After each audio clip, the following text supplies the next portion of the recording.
Tabby സേവനം മുഴുവൻ digital സംവിധാനത്തിലേക്കും വ്യാപിപ്പിച്ച് Dubai Roads and Transport Authority. ഇനി മുതൽ ഷോപ്പിംഗ് സാമ്പത്തിക ആപ്പായ ടാബിയിലൂടെ RTA നൽകുന്ന സേവനങ്ങളുടെ ഫീസ് തവണകളായി അടയ്ക്കാം. ഇനി മുതൽ ദുബായിൽ ടാബി വഴി ഫൈൻ അടയ്ക്കാം, licence പുതുക്കാം.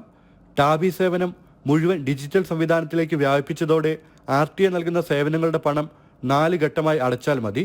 RTAയുടെ website, mobile app, nol Pay app, smart കിയോസ്കുകൾ എന്നിവയിലൂടെ ടാബി ഉപഭോക്താക്കൾക്ക് ഗഡുക്കളായി പണമടയ്ക്കാൻ സൗകര്യമുണ്ടാകും. മുൻപ് സ്മാർട്ട് കിയോസ്കുകളിൽ മാത്രം ഉണ്ടായിരുന്ന ഈ സൗകര്യം 170-ലധികം സേവനങ്ങളിലാണ് ലഭ്യമാവുക. വാഹനവും ഡ്രൈവിംഗ് ലൈസൻസും പുതുക്കൽ, ട്രാഫിക് പിഴകൾ അടയ്ക്കൽ എന്നിവ ഇതിൽ ഉൾപ്പെടുന്നു. RTA കഴിഞ്ഞ വർഷം ടാബിയുമായി പങ്കാളിത്തം ആരംഭിച്ചിരുന്നു. ഇത് കൂടുതൽ സേവനങ്ങളിലേക്ക് വ്യാപിപ്പിച്ചിരിക്കുകയാണ്. ഇതോടെ ഉപഭോക്താക്കൾക്ക് RTAയുമായി ബന്ധപ്പെട്ടുള്ള എല്ലാ ഇടപാടുകളും ഗഡുക്കളായി അടയ്ക്കാനുള്ള അവസരമാണ് ഒരുങ്ങിയിരിക്കുന്നത്. ജനം, ദുബായ്.